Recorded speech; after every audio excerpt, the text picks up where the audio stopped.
नमस्कार दोस्तों, स्वागत है आपका आज की बड़ी और महत्वपूर्ण खबरों। दोस्तों, आज की बड़ी और महत्वपूर्ण खबर है कोरोना वायरस अपडेट को लेकर। दुनिया भर में कोरोना संक्रमित मरीजों की संख्या हुई 31 लाख के पार और अब तक 2,18,010 लोगों की अब तक हो चुकी है इस बीमारी से मौत। 95,664 लोग हो चुके हैं अब तक ठीक, जो डिस्चार्ज होकर अपने घर जा चुके हैं।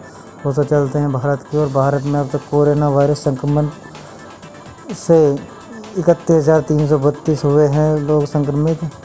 और एक दुखद खबर है कि 1,000 से ऊपर अब तक मृत्यु हो चुकी है। दोस्तों, एक सुझाव है जो सरकार की तरफ से है, इसके रोकथाम कोरोना वायरस कोविड-19 को रोकने के लिए फ़िलहाल किसी तरह का टीका नहीं है। आप वायरस से खुद को बचाने के साथ ही इसे फैलाने से रोकने में भी मदद कर सकते हैं। इसके लिए आप ऐसा करें, नियमित रूप से साबुन और पानी से या अल्कोहल वाले हैंड सैनिटाइजर से 20 सेकंड तक हाथ धोएं। खांसने और छींकने के दौरान डिस्पोजल टिश्यू से या कोहनी को मोड़कर अपनी नाक और मुंह को ढकें। जो लोग बीमार हैं उनसे 1 मीटर या 3 फुट की दूरी बनाए रखें। घर पर ही रहें। अगर आप बीमार हैं तो खुद के वो परिवार के सभी लोगों से अलग रखें। ऐसा ना करें अगर आपके हाथ साफ नहीं हैं तो अपनी आँख या नाक को या मुंह को न छुएं। दोस्तों, एक और बड़ी खबर सामने आ रही है। कोरोना संकट के बीच अंतर्राष्ट्रीय विश्व खाद्य कार्यक्रम के प्रमुख ने चेताया। दोस्तों, क्या है, कोरोना संकट के बीच 2020 के अंत तक भुखमरी की कगार पर होंगे 13 करोड़ लोग। विश्व खाद्य कार्यक्रम के प्रमुख ने चेताया। उन्होंने कहा है कि वह विश्व के नेताओं को बता रहे हैं कि आपूर्ति श्रृंखला को बरकरार रखना जरूरी है और इसमें कई संभावित बाधाएं हैं, जैसे निर्यात पर लगे प्रतिबंध, सीमाओं और बंदरगाहों को बंद करना, खेत में फसलों का न पड़ना और सड़कों का बंद रहना।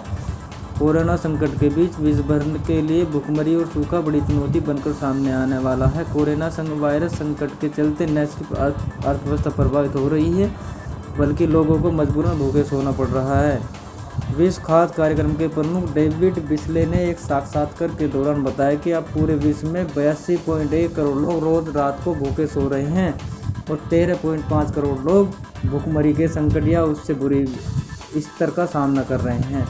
विश्व खाद्य कार्यक्रम का एक नया आकलन दिखाता है कि कोविड-19 के परिणाम स्वरूप 13 करोड़ लोग 2020 के अंत तक भूखमरी की कगार पर पहुंच जाएंगे। बिस्ले ने बताया कि विश्व खाद्य कार्यक्रम के तहत करीब 10 करोड़ लोग रोजाना भोजन उपलब्ध कराया जाता है। इनमें 3 करोड़ लोग ऐसे हैं जो जिंदा रहने के लिए पूरी तरह हम पर निर्भर हैं। उन्होंने आगे कहा है कि विश्व खाद्य कार्यक्रम को अमेरिका, ब्रिटेन, जर्मनी, यूरोपीय संघ, जापान और अन्य समृद्ध देशों से समर्थन मिलता है।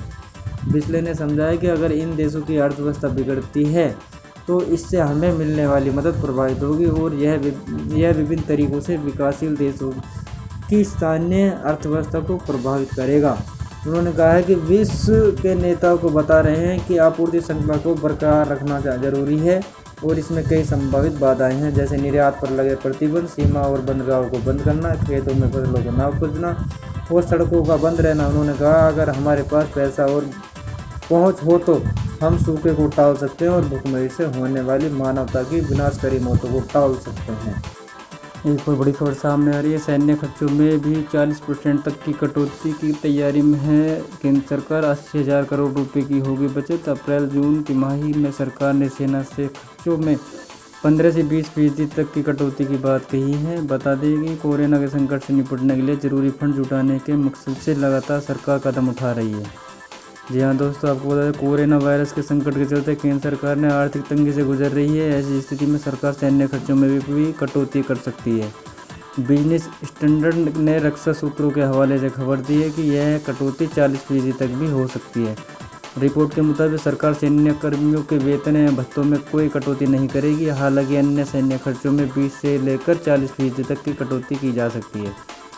रक्षा मंत्रालय के एक सीनियर अधिकारी के हवाले से यह खबर सामने आई है। यदि सरकार सैन्य खर्चों में 20% तक की कटौती करती है तो 40,000 करोड़ रुपए तक की बचत होगी। इसके अलावा 40% की कटौती होने पर 80,000 करोड़ रुपए की बचत होगी। दोस्तों, एक और बड़ी खबर सामने निकल कर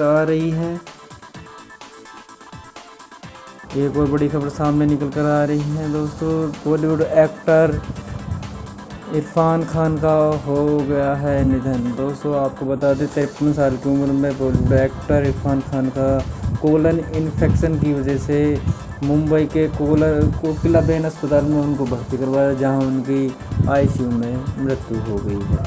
दोस्तों एक पोस्ट शेयर करते हुए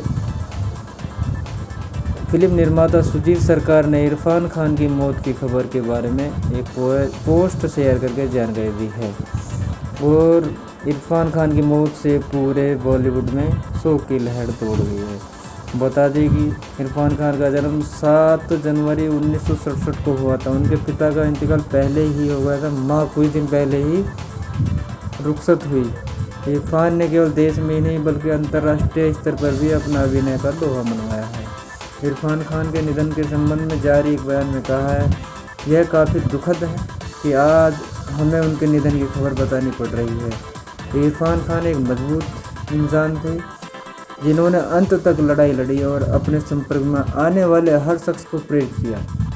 2018 में एक दुर्लभ किस्म का कैंसर होने के बाद उन्होंने उससे लड़ाई लड़ी और जीवन के हर मोर्चे पर उन्होंने संघर्ष किया। इरफान खान ने बॉलीवुड में ही के अलावा हॉलीवुड में भी अभिनय का लोहा मनवाते हुए स्लमडॉग मिलियनेयर, लाइफ ऑफ पाई जैसी ब्लॉकबस्टर फिल्मों में शानदार अभिनय किया है और पूरे विश्व में भारत का नाम रोशन किया है। इरफान खान को उनके दमदार अभिनय के लिए हमेशा याद किया जाएगा। एक और बड़ी खबर सामने निकल कर आ रही है आयुष्मान भारत योजना को लेकर। दोस्तों आपको हम बताते हैं आयुष्मान भारत योजना के लाभार्थी किस अस्पताल में करवा सकते हैं इलाज, यह जानेंगे इस वीडियो में। वर्ष 2011 की जनगणना में गरीबी रेखा से नीचे के लोगों को इसमें जगह दी गई है। mera.pm.jay.gov.in और 14555 में कॉल करके आप अपना नाम चेक कर सकते हैं। दोस्तों आपको बता दें केंद्र सरकार की आयुष्मान भारत योजना के जरिए गरीबों को मुफ्त में गंभीर से गंभीर बीमारियों के इलाज की गारंटी मिलती है। सरकार ने इस योजना के तहत 5 लाख रुपए तक के मुफ्त इलाज की सुविधा तय की हुई है। इसके तहत कई बेहद गंभीर बीमारियों को इलाज के लिए बीमा कवर में शामिल किया गया है। इस योजना को प्रधानमंत्री जन आरोग्य योजना PMJY भी कहा जाता है। इस योजना के तहत देश में 10.74 करोड़ गरीब परिवारों को प्रतिवर्ष 5 लाख रुपए के मुफ्त इलाज की गारंटी का लक्ष्य तय किया गया है। वर्ष 2011 की जनगणना में गरीबी रेखा से नीचे लोगों को इसमें जगह दी गई है। दोस्तों एक वेबसाइट है mera.pm.jay.gov.in पर और 14555 पर कॉल करके आप अपना नाम लिस्ट में चेक कर सकते हैं। अगर आपका नाम लिस्ट में दिख रहा है तो आप अपना नाम आवेदन आगे बढ़ा सकते हैं। वहीं अगर आपका नाम लिस्ट में नहीं है तो आप आयुष्मान मित्र से संपर्क कर मदद ले सकते हैं। आवेदन के बाद लाभार्थी को आयुष्मान भारत हेल्थ कार्ड दिया जाएगा, जिसे गोल्डन कार्ड भी कहते हैं। अब सवाल यह है कि इस योजना में लाभार्थी को किस अस्पताल में इलाज करवाने की छूट मिलती है। योजना के मुताबिक सभी सरकारी अस्पतालों में लाभार्थी इलाज के लिए पात्र हैं। सरकार अस्पतालों के अलावा सरकार के जिन प्राइवेट अस्पतालों को पैनल में शामिल किया गया है वहाँ पर भी लाभार्थी इलाज करा सकते हैं। एक और बड़ी खबर सामने निकल गया है दोस्तों। उत्तर प्रदेश से एक बड़ी खबर सामने आ रही है। यूपी में नहीं है संभावनाओं का आकर 15 लाख लोगों को रोजगार दे सकते हैं तत्काल। कोरोना काल के बीच बोले सीएम योगी आदित्यनाथ। उत्तर प्रदेश के मुख्यमंत्री योगी आदित्यनाथ ने द इंडियन एक्सप्रेसवे के पत्रकार लिज मैथ्यू से राज्य सरकार द्वारा घातक कोरोना वायरस के प्रसार को रोकने, स्वास्थ्यकर्मियों की सुरक्षा और प्रवासी मजदूरों की मदद के लिए उठाए गए कदमों के बारे में चर्चा की। यहाँ हम उनसे बातचीत के कुछ अंश बता रहे हैं। उसमें सवाल था, उत्तर प्रदेश देश में सबसे अधिक आबादी वाला राज्य होने के बावजूद अब तक एक हद तक वायरस के प्रसार को रोकने में सक्षम है। आपने ये सब कैसे किया? योगी आदित्यनाथ का जवाब, मैं प्रधानमंत्री नरेंद्र मोदी का आभारी हूँ जिन्होंने इस खतरे को देखते हुए पहले ही आगाह कर दिया था। इसके अलावा भारत में समय समय पर एक व्यापक कार्य योजना लागू की गई। आज न सिर्फ भारत की 130 करोड़ की आबादी गर्व महसूस कर रही है बल्कि पूरी दुनिया मोदी जी के उत्कृष्ट नेतृत्व की सराहना कर रही है। कोरोना के खतरे को देखते हुए प्रदेश में 10,000 आइसोलेशन बेड हैं, 20,000 क्वारंटाइन बेड हैं, 1,000 वेंटिलेटर हैं और प्रदेश में 17 टेस्टिंग लैब हैं। राज्य में अभी तक 60,000 से ज़्यादा कोरोना संदिग्धों की टेस्टिंग की जा चुकी है।